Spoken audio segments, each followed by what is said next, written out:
যাচ্ছি। তৃণমূলের বন্ধুরা আইএসএফ এর সাথে রাজনৈতিক ভাবে পেরে উঠতে পারছে না।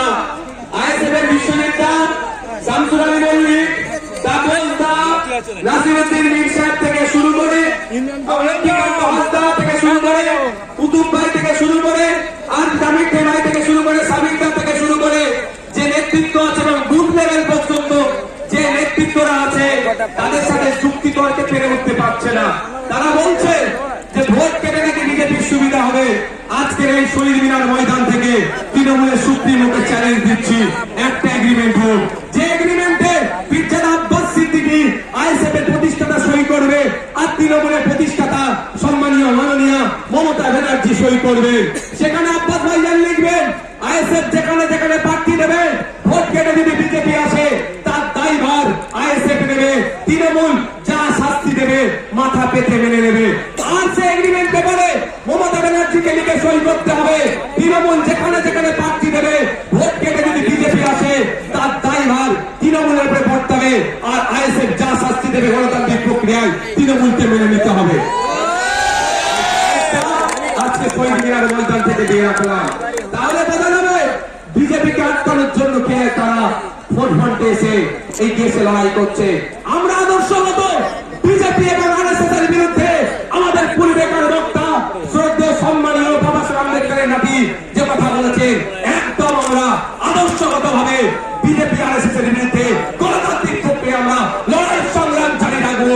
কিন্তু বাংলাতে এই বিজেপিকে যারা তালিকা করে দিচ্ছে যে তৃণমূল ফন্টে এসে লড়াই করছে তাদের বিরুদ্ধে কোন অংশ লড়াই জারি করবো আমরা রাখবো না। ভালোবাসা বলতে আস্তে আস্তে বিদায় নিন। আপনারা অনুরোধ করবো যেভাবে শৃঙ্খলার সাথে আপনারা এসেছেন একইভাবে শৃঙ্খলার সাথে আপনারা যাবেন। প্রশাসনের বন্ধুরা আপনাদেরকে যেভাবে আসার পথে সহযোগিতা করেছে, যাওয়ার পথে ট্রাফিক থেকে সমস্ত বিষয় সহযোগিতা করবে, তাদের দেখানো ট্রাফিক যারা তারা যা মেনটেন করছে যেভাবে সেই রকম ভাবে আপনারা যাবেন। আমি ধন্যবাদ জানাই আজকে এই মহতী অধিকার মহাসভায় যারা উপস্থিত হয়েছেন তাদের প্রত্যেককে ধন্যবাদ জানাই। এই মাঠটা আর্মিদের কর্তৃপক্ষকে যারা আমাদেরকে ব্যবহারের জন্য দিয়েছে ধন্যবাদ জানাই। কলকাতা পুলিশের এবং রাজ্য প্রশাসনকে যারা আমাদেরকে তারা ল অ্যান্ড অর্ডার যারা দেখে তারা আমাদেরকে সহযোগিতা করেছে ধন্যবাদ জানাই। আমাদের রাজ্য কমিটির নেতৃত্ব, জেলা কমিটির নেতৃত্ব, অঞ্চল কমিটির নেতৃত্ব, বিভিন্ন স্তরের নেতৃত্ব যাদের উদ্যোগে আজকে এই মহাসমাবেশ সাফল্যের চূড়ান্ত পর্যায়ে পৌঁছাতে সহযোগিতা পেয়েছে ধন্যবাদ জানাই। আজকে এই প্রোগ্রামের অন্যতম প্রধান অতিথি শ্রদ্ধেয় সম্মানীয় বাবা সাহেব আম্বেদকরের তৃতীয় প্রজন্ম আমাদের সকলের ভালোবাসার শ্রদ্ধেয় প্রকাশ আম্বেদকর মহাশয়কে ধন্যবাদ জানাই। মিডিয়ার বন্ধুদের যাদের সহযোগিতায় যাদের দেখানো ভিডিওতে শুধু এই কলকাতা নয়, জেলা নয়, জেলার গণ্ডি ছড়িয়ে আন্তর্জাতিক স্তরেও আমাদের এই প্রোগ্রামের কর্মসূচি পৌঁছাতে সহযোগিতা করবে। তাই ধন্যবাদ যারা এসেছেন তাদেরকে বলবো এদের কেউ ঢুকবেন না, তাদেরকে বলবো আস্তে আস্তে আপনারা এখান থেকে বিদায় নিন।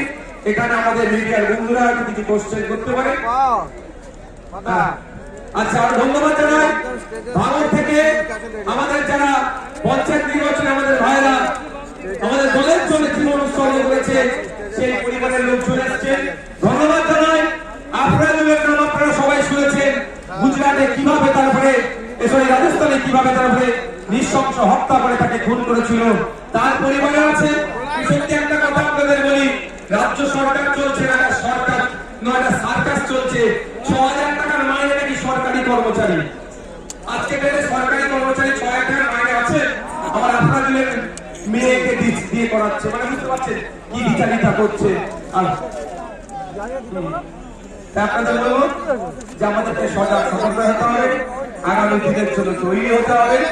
আর পরিশেষে একটা কথা রাজ্য প্রশাসনের কাছে, এখানে আইবি এসবির মাধ্যমে পৌঁছে দিতে চাই। দেখুন আমরা গান্ধীজির অহিংসার পথকে অবলম্বন করি মানে এ নয় যে নেতাজি সুভাষচন্দ্র বোসকে আমরা ভুলে গেছি, এটাও আপনাদের কিন্তু মাথায় রাখবে। আমরা শান্তির পক্ষে থাকি, ছিলাম, আগামী দিনেও থাকবো, আর আমরা প্রতি সাইড থেকেও সেই সৌজন্যতার আশা করব। অন্যথায় গণতান্ত্রিক প্রক্রিয়াতে সেলফ ডিফেন্স বলেও একটা কথা আছে, এটাকে বৈধতা দিয়েছে সেলফ ডিফেন্স। সেলফ ডিফেন্সেও না আমাদেরকে চলে যেতে হয়, সেটাও মাথায় রাখবেন। আশা করব আমরা গণতন্ত্রকে মান্যতা দিয়ে মানুষের মতামতকে পাথেয় করে আমরা আগামী দিনের জন্য এগিয়ে যাব। সকলকে ধন্যবাদ জানিয়ে আমি আমার বক্তব্য শেষ করছি।